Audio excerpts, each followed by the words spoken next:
I'm struggling to find a beloved bracelet, and I can't shake the feeling that my mother-in-law may have taken it without asking.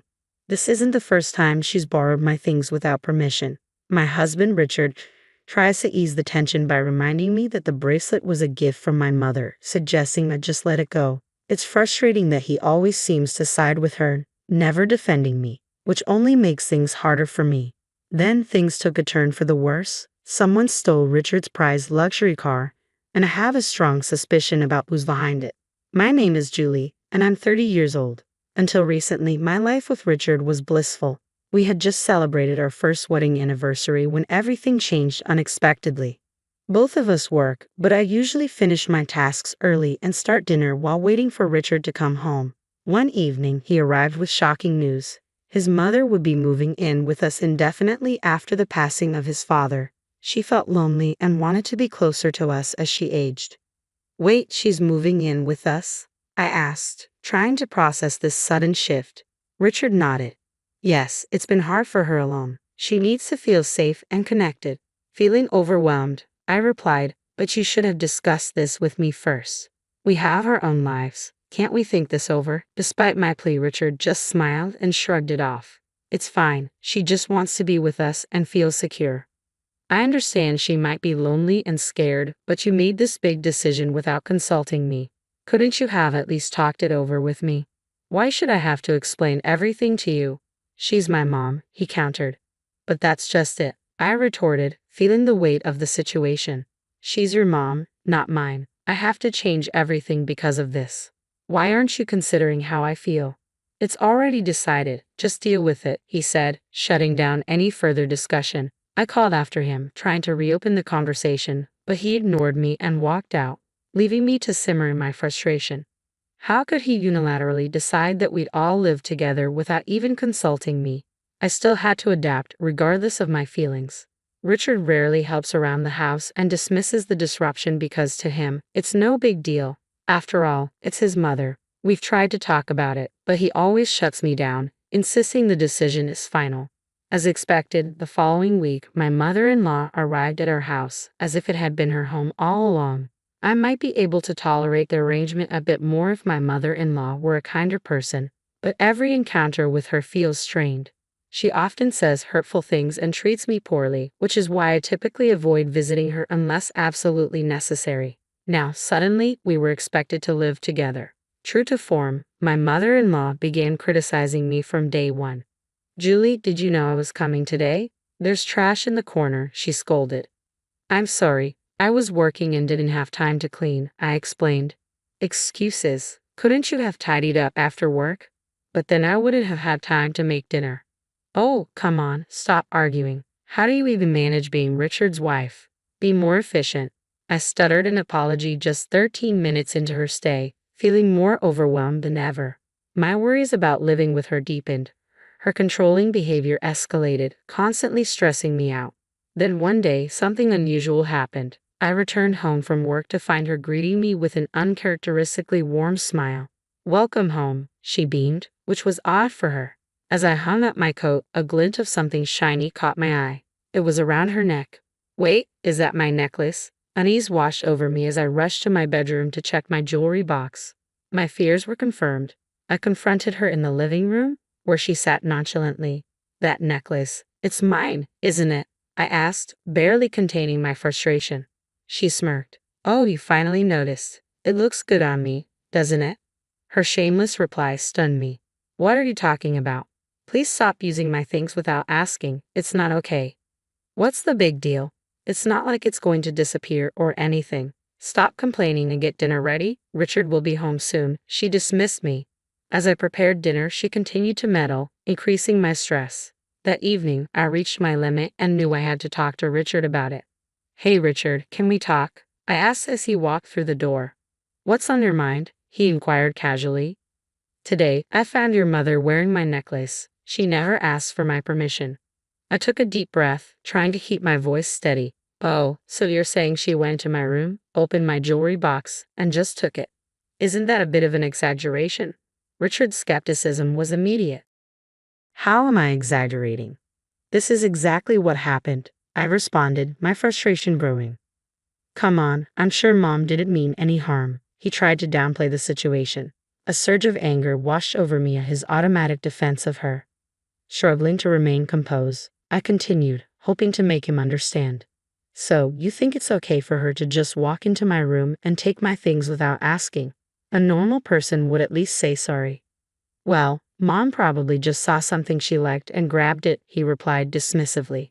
But that's not really the issue here, Richard. You need to talk to her about respecting my space. I insisted. What's telling her off going to change? He shot back. But you're her son. She might actually listen to you. You need to handle this, I pressed, hoping he would grasp the gravity of the situation. Okay, fine, I'll talk to her, he finally conceded, though reluctantly. However, by the next morning, it seemed Richard had completely forgotten our conversation. I shot him a few irritated looks over breakfast, but he never brought it up with his mother. Since then, my mother-in-law had started using my belongings freely, treating them as if they were hers to borrow without needing permission. My complaints fell on deaf ears, and with no locks on any of the doors, confronting her felt futile. If this continued, I feared I would start losing my belongings permanently. I realized I needed to devise a strategy to stop her intrusive behavior. Then one day, something happened that I couldn't overlook or forgive. My late mother's bracelet was missing. I had planned to wear it to meet a friend, and it was a treasured piece I held dear. I had kept my late mother's bracelet hidden in a secret compartment on my desk instead of my jewelry box, but now it was gone. The only person who could have taken it was my mother-in-law. When I confronted her firmly about the missing bracelet, she casually admitted to taking it. "Oh, that bracelet. I just borrowed it," she said with a nonchalant tone. "No, give it back right now," I demanded. Urgency and frustration cleared my voice. This wasn't just any item. It was a precious connection to my late mother, and I couldn't stand to see it treated so carelessly. "I need it back immediately," I insisted. "I can't do that," my mother-in-law replied coolly. "Why not?" My heart raced. "Because I sold it," she confessed, her tone utterly casual. "What? You sold it? Are you joking? Who sells someone else's belongings?" I was utterly shaken but tried to keep my composure. "Stop joking around and give it back now," I pressed, hoping she was just teasing. "I'm not kidding. By the way, I've sold most of the things I've borrowed from you too," she added, dropping another bombshell. "What were you thinking?" I exclaimed, incredulous as I faced my mother-in-law. Just then, my husband Richard walked into the room. "Richard, listen to this. Your mom sold my bracelet, the one that belonged to my late mother. Plus, she's been selling off most of my things without asking." "Is this true?" Richard asked his mother, disbelief crossing his face. My mother-in-law stuck out her tongue playfully, seemingly unfazed. "I'm on a fixed income, you know. I didn't want to be a burden, but I can't make ends meet without a little extra cash," she replied, trying to justify her actions. "You've got to be joking. Who gave you the right to do that?" I shot back, my patience wearing thin. "Don't get so upset. I didn't mean any harm," she said, downplaying her actions. "If you meant no harm, you wouldn't be selling other people's things," I retorted, anger bubbling beneath the surface. "That's because," she started to explain, but I cut her off. "Where did you sell it? Get it back right now." Just then, Richard yelled, "Enough is enough." To my surprise, he wasn't glaring at his mother. He was looking at me, confusion and hurt in his eyes. "Why are you yelling at me?" I asked, taken aback. "Your mom took my bracelet without asking." "Be quiet. I did it for Mom," he shot back, frustration lacing his voice. "For Mom? Seriously, why should I give up my precious things for her?" I retorted, my voice rising in frustration. "Because it makes Mom happy. She's your mother-in-law. Show some respect and just do as you're told," Richard replied, siding with his mother. I was utterly dumbfounded and deeply hurt. How could my husband not see the unfairness of the situation? How could he expect me to simply comply and sacrifice my precious belongings for his mother's happiness? This whole ordeal was becoming unbearable. I could no longer endure his mother stealing from me or Richard's unwavering support of her. I was at my breaking point. Fueled by escalating anger, I shouted, "That's it. If you won't take this seriously, maybe we should just get a divorce." My voice trembled with emotion. "Stop joking about divorce," Richard retorted, clearly not taking me seriously. "I'm not joking, Richard. I'm dead serious," I replied, my determination unmistakable. "Fine, whatever. I'll get the divorce papers today," he said dismissively. "Fine, If that's what you want, I'm okay with it, I shot back, equally resolute. As we argued, I caught a glimpse of a satisfied smirk on his mother's face. It suddenly dawned on me that she had never liked me. Perhaps her true aim was to drive me away and secure the house for herself and her son. That night, Richard returned home with the divorce papers already filled out. After signing them, I began packing my belongings, deciding to wait for the right moment to leave. The next day, during my work break, I noticed multiple missed calls from my sister Megan, who lived nearby. Concerned, I called her back immediately. "Megan, is that true?" I asked, alarmed by her news. "It is, no doubt about it. It's not common around here, but it's true. I took a photo, so I'll send it to you. Make sure to check it on your end," she informed me urgently. "Okay, got it," I replied, ending the call. After hanging up, Megan sent the photo, providing undeniable evidence that could potentially expose my mother-in-law's deceitful behavior. That evening, as I was calmly preparing dinner, Richard rushed into the kitchen, his expression fraught with worry. "Julie, this is serious. My car, my prized car, is gone." "That is serious," I said, trying to remain composed. "But why aren't you more worried?" His tone became accusatory. "You know how much that car means to me. I've been dreaming of it since I was single, and I finally bought it last year. Remember?" "Exactly. So be more concerned. We're still paying off the loan for it." "Where could it have gone?" he pressed, panic rising in his voice. "Please don't tell me you took it." Suspicion flashed in his eyes. "Of course not, Richard. I have my own car," I replied, feeling the frustration swell inside me. Frustration bubbled inside me at the accusation and the chaos enveloping us. I knew Richard would be furious if I had taken his car, but then I glanced at my mother-in-law, who quickly averted her gaze. That small gesture confirmed my suspicions. "Richard, I think your mom knows something about this," I said cautiously. "Why would my mom know anything about it?" Richard replied, confusion etched on his face. I turned to my mother-in-law, noticing her complexion had drained of color. "What are you talking about?" she asked, feigning innocence. "How is my mom involved?" Richard pressed, trying to piece together the situation. "Well, I got a call from Megan today. She was out shopping and saw your mom driving your car," I explained. "That car is pretty unique, a foreign model and blue. It stands out around here. Megan even recognized the license plate." Richard's anger became palpable as he turned to confront his mother. "Wait, what's going on here?" he demanded. My mother-in-law began to make excuses. "No, Richard, I just borrowed the car for a bit." "Borrowed? Seriously? I've told you so many times not to touch that car." Richard shot back, frustration mounting. "I'm sorry, but I want to drive it," she said sheepishly. "What on earth did you do with the car then? Did you leave it somewhere?" Richard pressed, seeking clarity on the situation. "Not exactly, but I did leave the keys in the ignition. Someone from the neighborhood might have taken it," she admitted, her nervousness evident. "Stolen? Seriously?" Richard was incredulous. "I swear, I drove the car all the way home. I'm not lying," she insisted. To challenge her story, I pulled out a photo to make my point. "Is this why you're lying? Did you wreck the car?" I asked, showing her the picture of my sister Megan, which depicted my mother-in-law driving a badly damaged luxury car. "Megan sent this just in case you took Richard's car and wrecked it so badly that you couldn't drive it back." "No, that's not what happened," she stammered, cornered by the evidence. "Where's the car now?" Richard demanded, his patience wearing thin as we navigated the mystery of the car's disappearance. "If someone stole it from the neighborhood, wouldn't someone have noticed?" he argued beside me. Richard trembled with rage, his voice rising as he confronted his mother with an intense stare. "Are you serious? You wrecked my car, and now what? You just expect me to take it back?" "Calm down, Richard," his mother tried to soothe him. "How can I stay calm? You're paying for the repairs," Richard snapped back. But then she dropped another bombshell.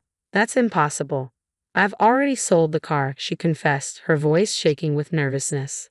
"Sold it? That's not possible. The car is in my name," Richard exclaimed, disbelief flooding his words. "I found a dealer who said they'd buy any car. They told me I could even sell it on behalf of someone else, so I sold it for $5,500, she admitted. Richard was aghast. The luxury car he cherished, one that could easily fetch hundreds of thousands, had been sold for a mere fraction of its value. His mother had been duped by a shady dealer who took advantage of her ignorance about the car's true worth. When Richard grasped the full extent of what had happened, his fury erupted. "You've got to be kidding me. Do you realize how much that car meant to me?" "I'm sorry, Richard. I'll give you back the $5,500. Please forgive me," she pleaded, regret lacing her voice. $5,500 isn't even close to enough. "Get out," Richard commanded, his tone stern and unyielding as he forcibly ushered his mother out and locked the door. Turning to me, his demeanor shifted to one of defeat. "I never thought Mom could cause so much trouble. I'm sorry for not supporting you earlier," he admitted. "Finally, you understand. Don't worry, now that she's gone, I'm over it. Let's move forward happily together," I replied, trying to find some solace in this resolution. "No, we won't," I declared firmly. "I want a divorce." Richard's face strained of color, and he clung to me in bewilderment. "Wait a second. I already kicked Mom out. Why divorce now?" "Don't you get it?" His voice was a mix of desperation and confusion, struggling to grasp why getting rid of his mother hadn't mended the deeper fractures in our relationship. "I've reached my breaking point, Richard. This divorce isn't up for discussion anymore.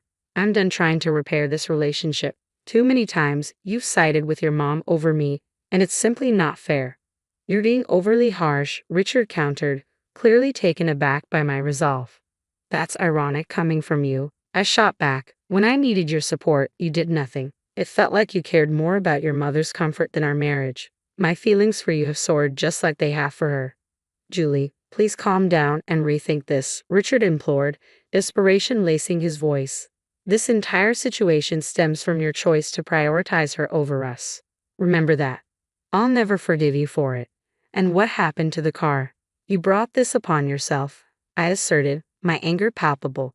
"If you believe that's unfair, then I hope you find the mortgage and car payments overwhelming. You've earned every bit of hardship that comes your way." With that, I cut through any further excuses he might have, leaving him to absorb the weight of my words. Grabbing my bags, already packed and ready, I made my way to City Hall to file for a divorce, severing our ties permanently by deleting all his contact information. Later, I confronted my mother-in-law, demanding compensation for selling my belongings without my consent. She reluctantly agreed, now burdened with her financial obligations to Richard. Richard was left to manage the repercussions alone, weighed down by loans and a lifestyle drastically different from before. No more therapeutic drives, just days filled with regret. I moved into an apartment near my job, embracing the tranquility and independence of single life. With my newfound financial freedom, life felt much more serene. Today, on my day off, I might even drive to the beach and bask in the true essence of freedom. I'm fully committed to making the most of this new chapter in my life.